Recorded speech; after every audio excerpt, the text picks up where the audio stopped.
Hello friend, आप सभी का स्वागत है स्टडी लिंक में। दोस्तों, हम लोग पिछले वाले वीडियो में जाने कि रासायनिक सूत्र और रासायनिक नाम के बारे में। आपके एग्जाम में एक दो प्रश्न रहेंगे इससे। अगर आप वीडियो नहीं देखें तो जाकर वीडियो देख लीजिएगा, क्योंकि आज आपको हम बताने वाले हैं रासायनिक अभिक्रिया। क्या बताने वाले हैं? रासायनिक अभिक्रिया। तो अगर आपको फार्मूला याद नहीं रहता है तो आपको यहां समझने में दिक्कत हो सकती है, इसलिए सबसे पहले जाकर आप फार्मूला देखें। और एग्जाम में फार्मूला से प्रश्न पूछेगा ही पूछेगा। जैसे आपसे पूछता है बेंजीन का सूत्र क्या होता है, बेकिंग सोडा का सूत्र क्या होता है, खाने वाला सोडा का सूत्र क्या होता है, वाशिंग सोडा का सूत्र क्या होता है, ब्लीचिंग पाउडर क्या होता है, व्यंजक चूर्ण क्या होता है, बुझे चूर्ण क्या होता है, अनबुझे चूर्ण क्या होता है। तो इस तरह से आपसे प्रश्न पूछ लेता है। कभी पूछेगा कि ठोस कार्बन डाइऑक्साइड क्या होता है, अनबुझा चूना क्या होता है, कभी पूछेगा क्विकलाइम क्या होता है, कैल्शियम कार्बोनेट क्या होता है, संगमरमर क्या होता है, चौक क्या होता है, खड़िया क्या होता है। तो अगर इस सब के बारे में आप जानना चाहते हैं तो आप पिछला वाला वीडियो जाकर देख लीजिए, क्योंकि वहां आपको प्रश्न मतलब क्वेश्चन के द्वारा बताया गया किस तरह से आपसे एग्जाम में पूछता है। तो आपको उस तरह से भी बताया गया और फार्मूला भी सिर्फ बताया गया। तो जो आपको अच्छा लगे वहां आप जाकर सारा वीडियो देख लीजिए, आपको क्लियर हो जाएगा और डाउट भी आपका क्लियर हो जाएगा। तो चलिए हम लोग आज के वीडियो को शुरू करते हैं। वीडियो शुरू करने से पहले ये रहा आज का मोटिवेशनल। भीड़ हमेशा उस रास्ते पर चलती है जो रास्ता आसान लगता है, लेकिन इसका मतलब यह नहीं कि भीड़ हमेशा सही रास्ते पर चलती है। अपने रास्ते खुद चुनिए, क्योंकि आपको आपसे बेहतर और कोई नहीं जानता।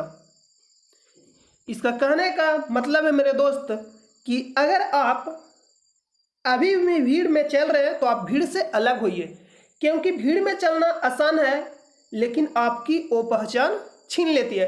तो अगर आप भीड़ में चल रहे हैं तो भीड़ से अलग चलिए, क्योंकि आपको अगर पहचान बनाना है तो इसलिए आप किसी का मतलब कॉपी नहीं करिए या किसी से आप तुलना नहीं करिए, क्योंकि आपको आपसे बेहतर और कोई नहीं जानता।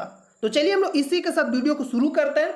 और अगर आप चैनल पे नए हैं तो चैनल को सब्सक्राइब कर लें और बेल आइकन को प्रेस कर दें। तो चलिए हम लोग वीडियो को शुरू करते हैं और जानते हैं कि रासायनिक अभिक्रिया, जिसको हम लोग इंग्लिश में बोलते हैं केमिकल रिएक्शन, क्योंकि कुछ भाई बहनें ऐसे भी हैं जो इंग्लिश मीडियम में पढ़ते हैं, तो उनके लिए हम इंग्लिश भी यूज कर देंगे, जिसको हम इंग्लिश में बोलते हैं केमिकल रिएक्शन। रासायनिक यहाँ गलत लिखा हुआ है, इस पे रा होगा, रा नहीं होगा। यहाँ जो होगा रा होगा। देखिए यहाँ जो रासायनिक लिखा हुआ सही लिखा हुआ, यहाँ टाइपिंग में मिस्टेक होगा, तो इसको रा कर लीजिएगा। रासायनिक अभिक्रिया, जिसको हम इंग्लिश में बोलते हैं केमिकल रिएक्शन। और कभी कभी आप एग्जाम में क्या करते हैं, बिहार बोर्ड में साइंस का मतलब ही होता है इंग्लिश। आपको इंग्लिश आना चाहिए, क्योंकि इंग्लिश को ही हिंदी में यूज कर लेता। जैसे केमिकल रिएक्शन ना लिखकर इस तरह से हिंदी में लिख देगा केमिकल रिएक्शन। अगर आप इंग्लिश नहीं जानते तो इंग्लिश को भी जानिए, क्योंकि इंग्लिश को ही हिंदी में यूज करता है। तो केमिकल रिएक्शन क्या होता है? लिख रहा है कि वह प्रक्रिया जिसमें पदार्थ अभिक्रिया करके नए यौगिक यानी उत्पाद बनाते हैं, रासायनिक अभिक्रिया कहलाते हैं।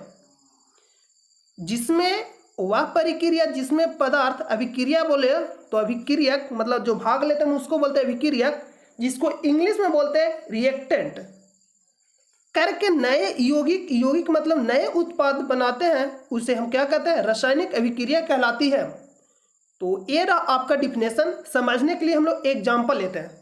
जैसे में मान लीजिए कि यहाँ है ए और ए है बी, तो दोनों मिलकर ए बी का निर्माण किया। तो ये जो निर्माण किया नए उत्पाद का, ये आपका क्या हो गया? प्रोडक्ट। प्रोडक्ट बोले तो उत्पाद, इसको हम बोलते हैं उत्पाद।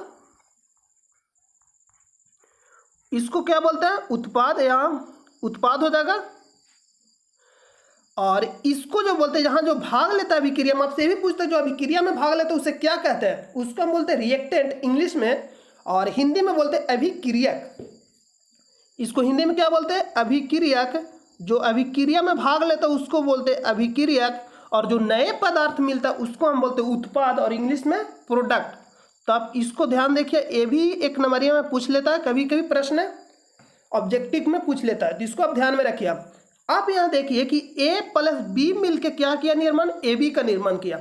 इसी को हम बोलते हैं रासायनिक अभिक्रिया, मतलब दो नए पदार्थ मिलकर एक नए पदार्थ का निर्माण करना, ये हो गया रासायनिक अभिक्रिया। या एक नए पदार्थ टूटकर नए पदार्थ का मतलब निर्माण करना, एक क्या हो जाएगा, रासायनिक अभिक्रिया। जिस तरह से हम लोग चीनी और पानी को मिलाकर शरबत का निर्माण करते हैं, तो जो चीनी और पानी हो जाएगा इसको हम बोलेंगे रिएक्टेंट, इंग्लिश में रिएक्टेंट, और हिंदी वाले भाइयों के लिए या बहनों के लिए अभिक्रियक बोलते हैं। तो जो अभिक्रिया में भाग लेते हैं उसे क्या कहते हैं दोस्त, अभिक्रियक, और इंग्लिश में रिएक्टेंट। और जो पदार्थ बनता है नए यौगिक उसको हम क्या बोलते हैं, उत्पाद, और इंग्लिश में प्रोडक्ट। इसको आप ध्यान दीजिए कि जो बनता है और जो भाग लेता है उसको क्या कहते हैं, क्योंकि ऑब्जेक्टिव में इसको पूछ लेगा, तो इसको आप ध्यान में रखिएगा। तो यहाँ सबको समझ में आ गया कि ए प्लस बी मिला तो क्या निर्माण करेगा, ए बी का। उसी तरह से ए भी पूछ सकता है कि जल और चीनी को मिलाकर हम लोग शरबत बनाते हैं, तो उसमें पूछ देगा कि जल और चीनी क्या है। एग्जाम्पल देके भी पूछ सकता है।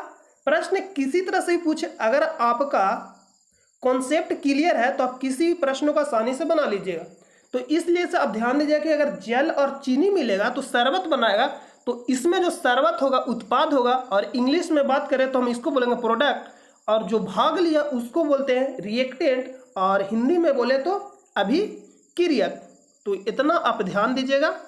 और चलिए हम आगे भी आपको समझाते हैं। इसमें यहाँ देखिए, मान लीजिए कि ए आपका हो गया A2 और ए हो गया, हम आपको एग्जांपल से समझा रहे हैं, ए हो गया B2। तो यहाँ जो बनेगा ए बी ही बनेगा, यहाँ जो बनेगा ए भी बनेगा। तो इसको इसमें ध्यान देना, इस तरह से हम लोग नहीं समझेंगे इसको समझना आपको कि यहाँ जो मान लीजिए कि नया जो प्रोडक्ट निर्माण करेगा, इस तरह से कुछ समझे। यहाँ मान लीजिए कि ए हो गया और ए बी हो गया, तो ये जो यहाँ लगा इसको हम बोलते हैं वाइलेंसी, मतलब वाइलेंसी आपको याद रखना चाहिए। तो हम अगले वीडियो में आपको बताएं कि वाइलेंसी कैसे निकालते हैं और कौन सा तत्व किस ब्लॉक में, किस समूह का, किस आवर्त का, और आपको बताएंगे संतुलित समीकरण कैसे करते हैं। तो अगर आप इसके बारे में जानना चाहते हैं तो चैनल पे जरूर नए हैं तो चैनल को सब्सक्राइब कर लें। और अभी के लिए हम लोग जानते हैं कि इसमें जो संयोजकता होता है वो चेंज कैसे होता है। तो यहाँ जो संयोजकता होता है, मान लीजिए ए में है 2 संयोजकता, इसका जो वैलेंसी होता है, और बी में 2 है, तो जो बी वाला वैलेंसी आ जाएगा ए पे आ जाएगा, और ए वाला जो वैलेंसी रहेगा बी पे आ जाएगा। कहने मतलब बी में 2 है जो ए पे आ जाएगा, ए में 2 है जो बी पे आ जाएगा। यहाँ सेम है, इसलिए अभी हम आपको एक और एग्जाम्पल से आपको समझाएंगे। तो यहाँ जब वैलेंसी दोनों का सेम होगा तो हम लोग वैलेंसी को नहीं लिखते, दोनों जब सेम रहता है तो उसको नहीं लिखते। तो यहाँ क्या हो जाएगा ए बी। अगला एग्जाम्पल से समझिए, मान लीजिए कि यहाँ हम एग्जाम्पल सिर्फ ऐसा ही ले रहे हैं कि यहाँ हो गया A1, ए मान लीजिए कि क्या है A1, और यहाँ लेते हैं एक B2। तो इसमें आपको समझ में आ जाएगा कि यहाँ मान लीजिए जो प्रोडक्ट निर्माण होगा इस तरह से कर लीजिएगा, और यहाँ मान लीजिए जो निर्माण होगा तो इसका जो बी का वैलेंसी रहेगा ए पे आएगा और ए का वैलेंसी बी पे चल जाएगा। तो यहाँ ए और यहाँ बी लिखते हैं, तो बी का वैलेंसी कितना है 2, तो ए पे आ जाएगा, और ए का वैलेंसी कितना है 1, तो बी पे चला जाएगा। तो यहाँ जो बनेगा प्रोडक्ट यानी उत्पाद A2B बनेगा। तो इस तरह से आपको समझना। एक हम एग्जाम्पल लेते हैं, जो समीकरण जैसे में जल निर्माण करते हैं, तो जल के निर्माण हम लोग कैसे करते हैं। जल में क्या होता है कि हाइड्रोजन भाग लेता है और ऑक्सीजन भाग लेता है। जल में हाइड्रोजन और ऑक्सीजन भाग लेता है, तो जल को हम लोग बोलते हैं H2, जल को बोलते हैं H2 और ऑक्सीजन को बोलते हैं O2। तो इससे जब निर्माण होता है तो H2O का निर्माण होता है, H2O का निर्माण होता है। तो ये तो आपका हो गया अभिक्रिया। लेकिन जो आपको पिछले वाले एग्जाम्पल में हम देकर बताए उसमें क्या पूछेगा हम आपको समझा दे रहे। जब एग्जाम में प्रश्न पूछता है तो बहुत तरह से पूछता है, जब हम आपको इससे रिलेटेड प्रश्न सोल्व कराएंगे तो वहाँ आपका डाउट क्लियर हो जाएगा। अभी आप थ्योरी के सिर्फ समझिए तो यहाँ जैसे प्रश्न पूछ लेगा कि मान लीजिए ए और बी कोई अभिक्रियक है जो बनाता है क्या ए बी, तो इसमें बी का संयोजकता क्या होगा। तो हम अभी आपको बताएं कि जो ए वाला संयोजकता रहेगा बी पे जाएगा और बी वाला जो रहेगा ए पे, इस तरह से चेंज हो जाता है। तो इसमें H2 और O2 जब दोनों अभिक्रिया करते तो क्या बनाते हैं मिलकर जल, क्या बनाते हैं जल। तो इसको हम बोलते हैं लिक्विड एल। और इस भी पूछता है कि एल किसका सूचित करता है, तभी हम आपको लिखा देते हैं कि एल किसको सूचित करता है। जी लिखेंगे तो किसको सूचित करता है, एस लिखेंगे तो किसको सूचित करता है। तो ये जो अभिक्रिया बना H2 और O2 हाइड्रोजन और ऑक्सीजन मिलकर क्या निर्माण करता है, जल का।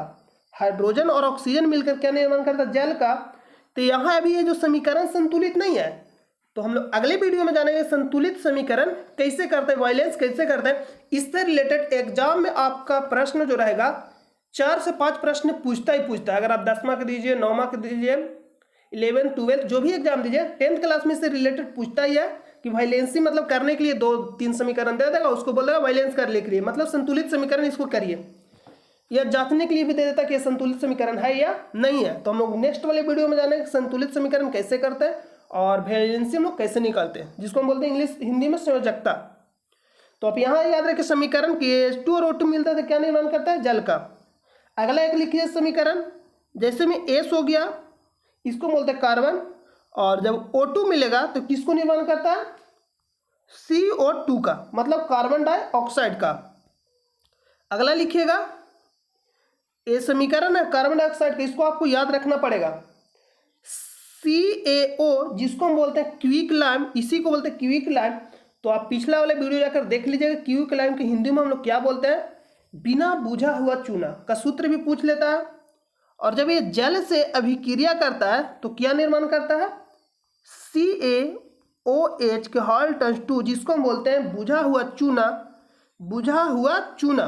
तो आप अगर पिछला वाले वीडियो देखें तो आपको सारा समझ में आ रहा होगा, कहीं भी दिक्कत नहीं हो रहा होगा। तो इसमें जो C और O2 होगा इसको हम बोलेंगे रिएक्टेंट, हिंदी में बोलते हैं अभिक्रियक, और O2 इसमें क्या होगा, प्रोडक्ट, और हिंदी में बोले तो उत्पाद। तो इस तरह से आपसे प्रश्न पूछ भी लेता है कि इसमें कौन सा रिएक्टेंट है मतलब अभिक्रिया है, और कौन सा उत्पाद यानी प्रोडक्ट है। तो अगर आपको समझ में आ गया तो आप आसानी से इसको कर लीजिएगा। तो चलिए हम अगला कॉन्सेप्ट को समझते हैं। और जो भी मतलब बच गया आपका जो कॉन्सेप्ट, जो प्रश्न जहां कराएंगे नेक्स्ट वाले वीडियो में, जब इससे रिलेटेड जब कंप्लीट हो जाएगा आपका संयोजकता वैलेंसी निकालने के लिए संतुलित समीकरण, तो हम आपको इससे रिलेटेड प्रश्न कराएंगे। तो वहां सारा आपका डाउट क्लियर हो जाएगा और किस तरह से प्रश्न पूछता है वो भी आपका क्लियर हो जाएगा। यहाँ देखिए रासायनिक अभिक्रिया के लक्षण, इसका कहने का मतलब यह है जिसको हम इंग्लिश में बोलते हैं characteristic of a chemical reaction.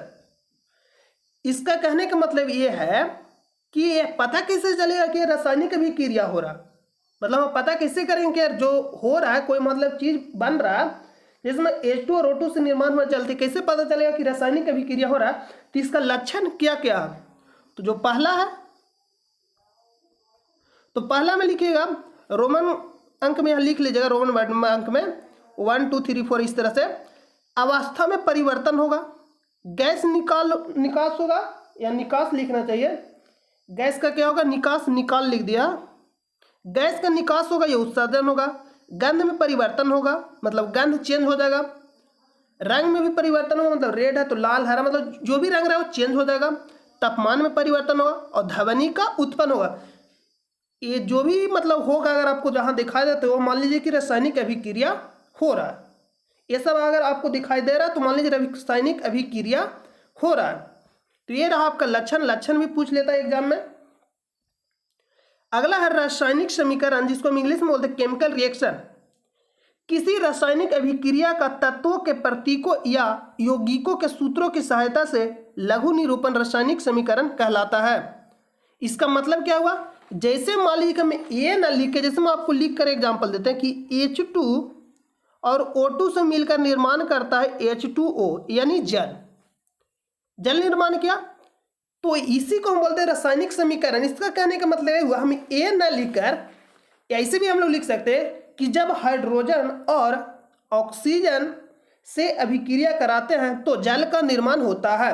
तो हम लोग इस तरह से ना लिखकर हम लोग कैसे लिख देते हैं, शॉर्ट में H2 + O2 अभिक्रिया देते हैं और लिखते हैं H2O। तो इसी को हम बोलते हैं लघु निरूपण, मतलब छोटा।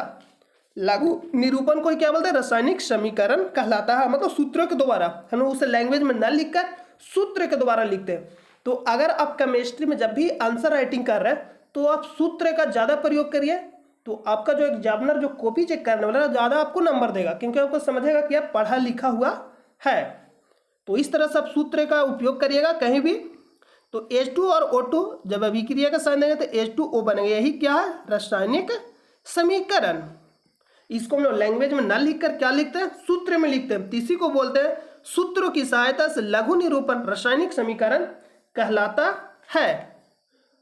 तो आज के लिए ये वीडियो यहीं समाप्त होता है, और इससे रिलेटेड जो भी एकाध पॉइंट बाय मिस्टेक अगर छूट भी जाता है तो हम लोग इसको इससे रिलेटेड जहाँ प्रश्न कराया जाएगा वहाँ आपको बता दिया जाएगा। मतलब आने वाले वीडियो में जब संयोजकता और संतुलित समीकरण, मतलब संतुलित समीकरण करने के लिए बता दिया जाए, तो इसके बाद इससे रिलेटेड जो भी प्रश्न रहेगा कराया जाएगा।